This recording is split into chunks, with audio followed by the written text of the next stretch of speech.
Welcome to the Mason Duchatschek Show.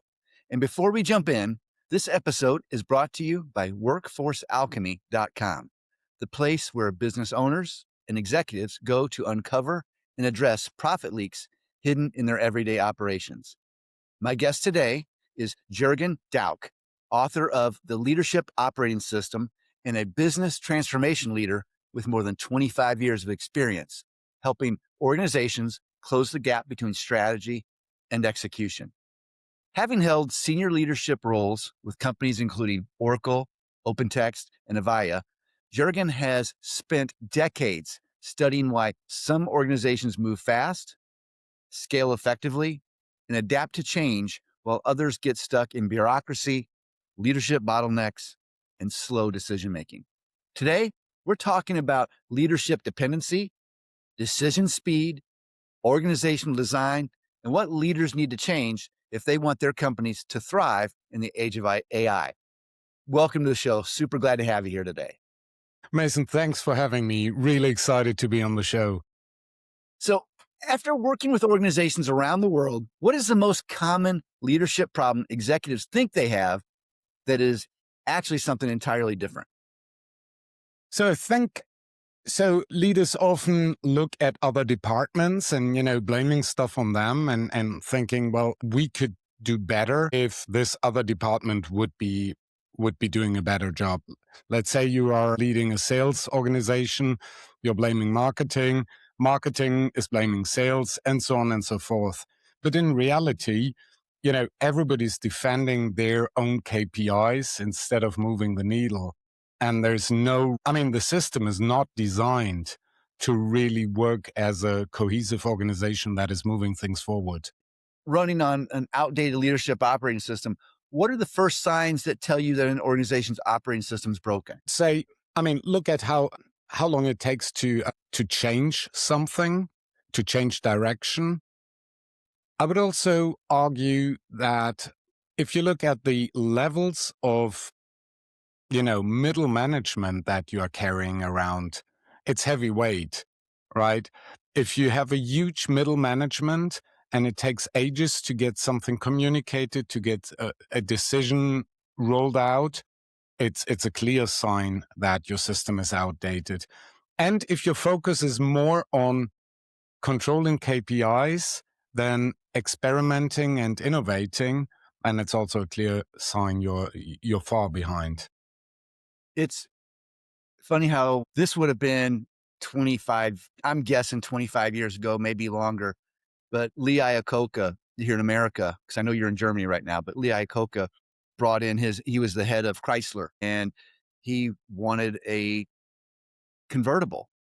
And he brought in his engineering team, as the story goes. I think I'm telling it correctly. Brought in his engineering team and said, how long is it going to take us to have a prototype for a convertible? And they got together and, we'd take months for this, months for that. And the normal engineering response, he's like, no, go grab a LeBaron, cut the lid off the thing, and put a rag top on it. He just made a decision right there. But the engineers were like, this is going to take months and it's going to take all this time. So I understand what you're saying.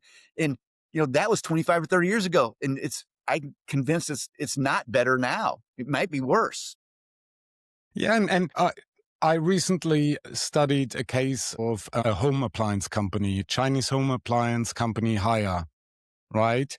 They were close to being bankrupt and they completely reinvented themselves. And what they're running on today as an operating system is a completely self-managed system. So you have kind of little enterprises within a large organization that are making decisions on their own under a huge umbrella, but they're much quicker and they are much better in experimenting. So what it led to is, from being almost bankrupt to being super successful, outperforming the market, and then taking over the home appliance business from General Electric. And now the funny thing then comes in, right? So you have this new operating model, and then you buy a business that is structured the old way. So really two cultures clashing. And we've been discussing, how this transformation at the General Electric arm went, and whether a lot of people left because they have been transforming exactly to the same model, or almost exactly, right? Cultural differences, Right. but same setting. And I was expecting that they lost many, many people, right? But that was not the case. They transformed. And the biggest aha effect for me looking into the details was the employee engagement went up massively because people took on ownership and they felt like they are needed and they have the power to influence something. And to me, this is fascinating how systems like that can work. Sure. So, why do so many companies with all these talented people and smart leaders and good strategies still struggle to execute? So I think it's two things. First is it's still taught like that. So if you go to a business university, right, you would look at traditional organizational designs. That is number one. And number two is I think a lot of the leadership is fear-based, not inspiration-based. So if you are coming from a point of fear of losing control, fear of not doing your numbers, fear of not fulfilling shareholders, expected growth, then you might lean more into the command and control direction. If you are more a visionary leader, you might look into better ways of leading and put your fear of losing control aside. I think that's the biggest difference. If you're fear driven, you will talk about transformation, but transformation will only be on the surface level and minimal, right? Because you're still afraid of losing control. It's interesting when you think about what people are afraid of. They're afraid of making mistakes and stuff. I get that, but I think a lot of them fail to recognize the opportunity cost of their indecision or their slow decisions. What are your thoughts 100. on that? Yeah, 100%. And what I find funny is you would see in a classical company that leaders are not trusting their people to make good decisions, right? And they typically argue, they don't have enough insights and they are maybe not used to make decisions, right? And there you have somebody being in their 40s and, you don't trust them to make a decision worth $1,000, right? But in their private life, they get married, they make decisions whether to have kids or not, they buy a house, huge mortgage. Like they're used to making big decisions in their private life. And in business, you don't trust them to make a decision worth $1,000. That's, I think that's quite funny. It is. So you talk about leadership dependency. What exactly is it, and why is it such a serious obstacle to growth? I think if you can tap into the potential of great people, then you will see them flourish and grow. And it takes a lot of burden from you because you don't have to make all the decisions yourself. You don't even have to motivate the people if they are empowered, right? It's not your job. And the more you go into that direction, the more you understand that I would say the notion of leadership completely changes. It's not controlling your people. It's not motivating your people. It's enabling, right? And you could even get into the extreme of, I completely stop controlling the people. I trust the people. We're working into one direction and I make sure we're still in the right direction. But the people who've got the knowledge, they have knowledge and they have creativity. So why not trust them to make proper decisions and come up with new solutions? It's it's much harder as a leader if you want to make all those decisions yourself. 100%. I was literally my son just got promoted into management, and I was literally having this conversation with him not more than 2 hours ago. I was like, his name's Clayton. I'm like, Clayton, you don't have to have all the answers. No one expects you just because you get promoted and you have this new title that all of a sudden you have all this special knowledge and all the right answers. I said, you surround yourself with good people and if you don't know what to do, just ask them, like, hey, here's a set of circumstances. What do you think is the best way to handle that and why? Then ask someone else, what do you think is the best way and why? What do you think is the best way and why? So now you got 3 different options or more. And now you don't have to figure it out. You just have to make a decision and assess the risk and reward. So like and he's just, but that was a new concept to him because he's an early career professional. He's just getting into those roles. But I'm not convinced that a lot of senior executives forget that sometimes, especially the higher up they get. They've got this ego that, oh, I have to be the one they go to first. I have to one that makes the decisions. I have to. And at a certain point in time, their staff will let them. Like, if you're not going to ask for my opinion, you're not going to ask for my feedback, you got all the answers, then I'll sit back here and do what you tell me. And then they wonder why they have a disengaged workforce. Yeah, exactly. Exactly. That's absolutely frustrating. What I think though is what you absolutely need is a clear vision and guardrails, right? So if the company's vision and the purpose of the company is unclear or is more marketing speech than anything else, then you cannot expect your people to make decisions that make sense for the company, right? If you don't have a vision and mission that goes beyond we want to grow revenues by 20% year on year, then it's difficult to empower people to reach a goal. Sure. So many founders and CEOs believe that staying involved in every major decision is a response is responsible leadership. What's your thoughts on that?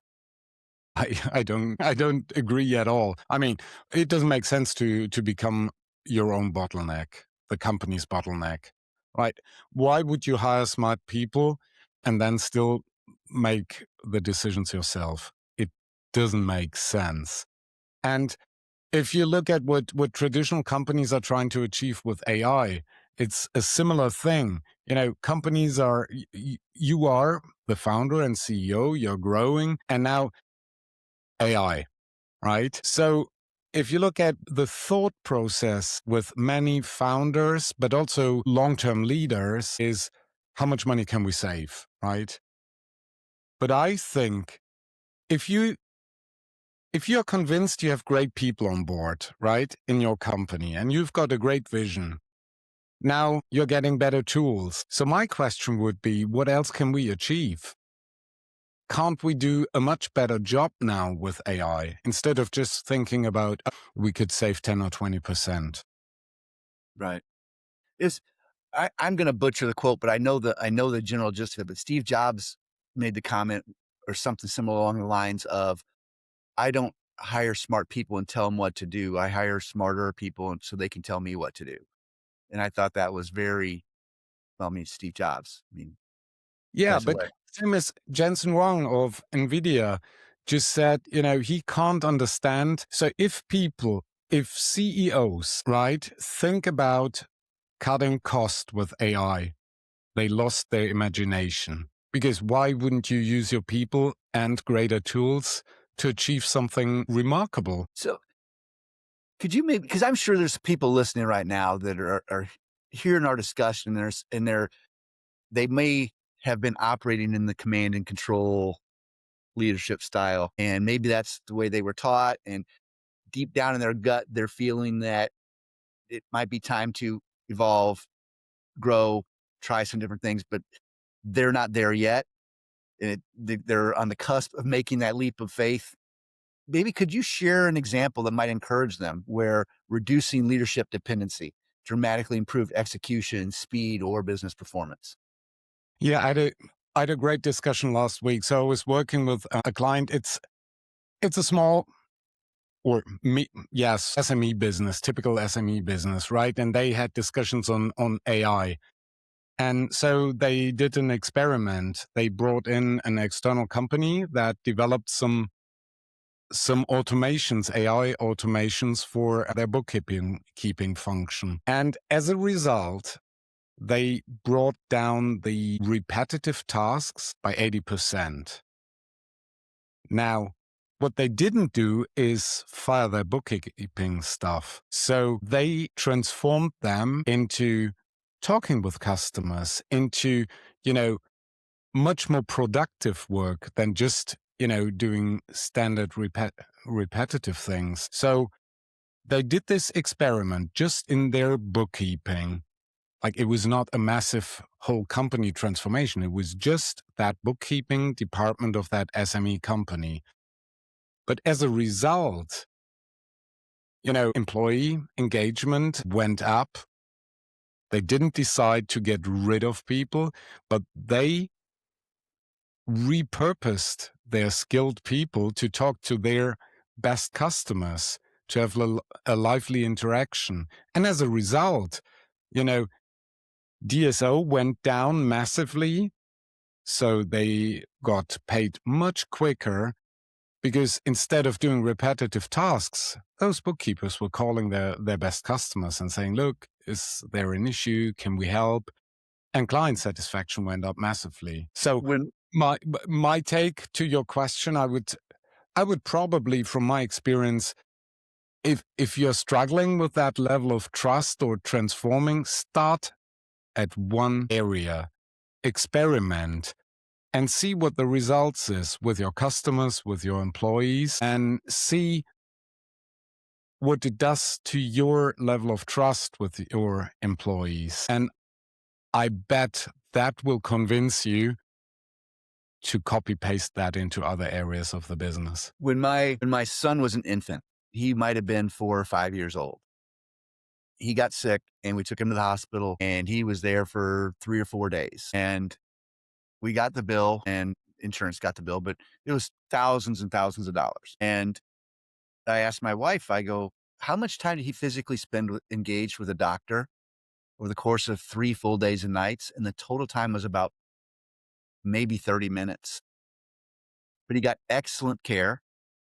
But a doctor didn't clean the room, although the room was clean. The doctor didn't change the sheets, although the sheets were clean. The doctor didn't prepare and serve the food, although he got great food. The hospital realized that they needed to have the doctor doing the things that required his specific skills, knowledge, and experience. And everything else was handled by other people that didn't have that doctor's specific skill experience. And I look at AI the same way.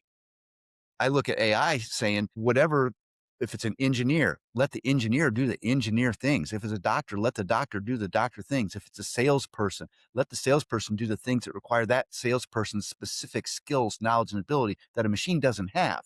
But everything else, like you talk about in your bookkeeping, AI can handle a lot of the other things so that they can do more of what they do best and like to do most as humans. And but it takes that realization. And I don't think that's any different when people are hesitant or scared of AI, like, oh, well, how's that going to impact this? Or how's that going to impact that? No different than a hospital system saying, guess what? We're not going to have doctors preparing meals and cleaning rooms. So anyway, what do organizations that make fast, high quality decisions consistently do different than organizations that get stuck in endless meetings and approvals? So what they're doing differently in terms of organizational design is they move decisions to where the knowledge is, right? So it doesn't go through a approval chain, and they don't focus on as much on reporting. So they typically have transparent measures. They have a few KPIs and they are transparent throughout the whole organization. So there's no meetings needed to discuss those. And, if you give more ownership to teams and they know what their outcomes are, they know where they want to go and they know how they are doing, they take on responsibility because they don't want to see as the laggards, right? They don't. Can you give me an example? What does that really look like? Can you give me an example? Yeah. So just say you have a customer escalation, right? A good customer is unhappy with your product, be it software, hardware, whatever. They're unhappy, right?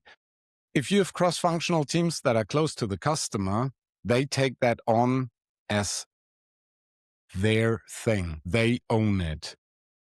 So somebody will contact that customer, try to understand what it is that the customer is unhappy with, and make sure it gets resolved. There is no, I escalate it to somewhere. No, they own it. So I think it's all about ownership. So you own something as a team. It's not just, I did my job, I created a ticket, fired it off. It's beyond my, my role, my level, my decision level. No, I own it. And I make sure it gets resolved. Okay. If you were brought into a company and asked to cut decision-making time in half within 90 days, where would you start? I would remove approval chains. I would, set up clear guidelines on how to make decisions and then cut down on approval chains. Fair enough. It's and I think there's such a need for this. Like on the customer end. Last week I ended up having to go into an urgent care. I was moving stuff around and got an infection in my hand, and my insurance company said 24 hour a day, 7-day a week nurse helpline. And I dialed the number, and of course it wasn't available, and it was a weekend. I'm like, they didn't deliver on their promise. It was written on the back of the insurance card, call this number. So I'm going to vent a little. And so I do my research, and I go in and that would have been on a Saturday night, Friday night. Saturday, I go in an urgent care. They give me a prescription. I get it done. Great. I get an email from my insurance company a few days later saying, you're not supposed to get prescriptions without pre-approval. That usually takes 2 to 3 days. And I'm sitting here laughing at like, you didn't have your nurses available when you said you would. I went to urgent care because my hand was swollen and needed help. I got a prescription by one of your prescribed providers, and you have the audacity to call and tell me that I wasn't a proper customer, that I needed to go through your 2 to 3 day approval process while my hand is swollen. Like, they need you. That company needs you. In what world, in any shape or form, should someone who goes through to an urgent care clinic have to wait 2 to 3 days to have an insurance company approve a prescription? It's a prime example. I give you exactly out of that space. I know of a nursing company. They employ almost 12,000 people, right? They've got 2 managers for the 12,000 people, right? So they run on self-managed teams. Maximum size of team is 12 people. Once they have more, they split up into 2 6-people teams, and then they can grow, right?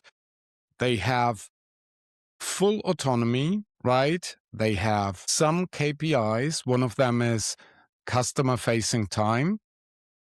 They have to reach a minimum of customer-facing time.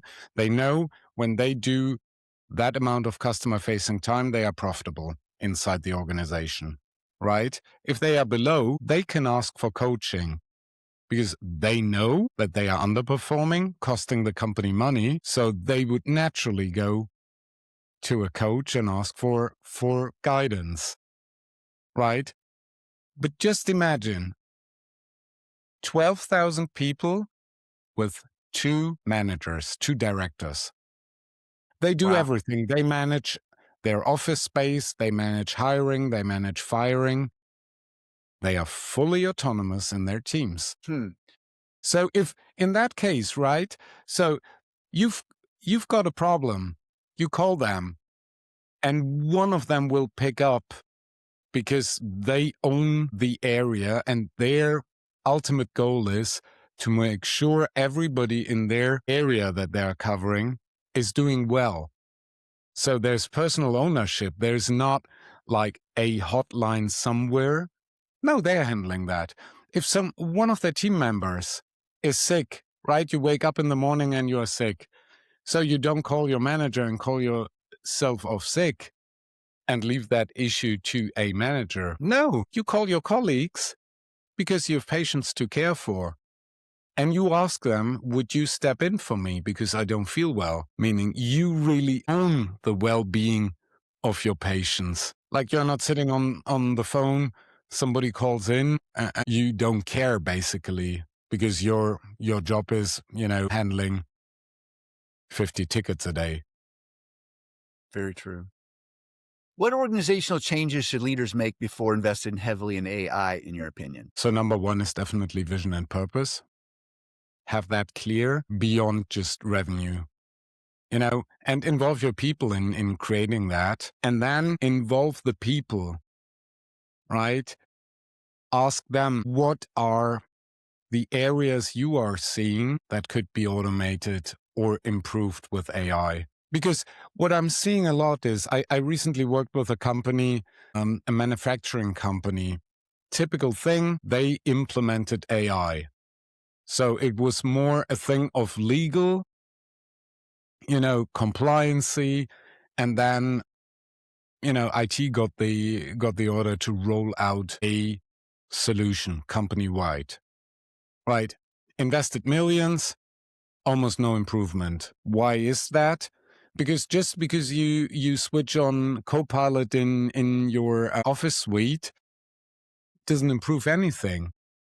But if you go to specific teams and let them look at, what are your challenges? What are your value streams? How do you create value inside the organization? And what would improve if we would hire somebody to work with you on an AI solution? Where would you look? What could be done better? What repetitive tasks are you doing that are preventing you from doing the greatest job possible? So if you again, if you centralize decision making, you don't have that power. If there was one, this is one of my favorite questions I love asking every guest. If there was only one piece of advice you could give to people who are watching or listening today, of all the advice that you got many, many years of experience and wisdom, you've got that. And with all that you have to share, if there was only one piece of advice that you could give to people watching or listening today, what would it be and why? Ask your people for solutions. They know better. That's solid. So if people want to know more about you, your work, your company, what are the best ways for them to learn more or engage with you and your organization?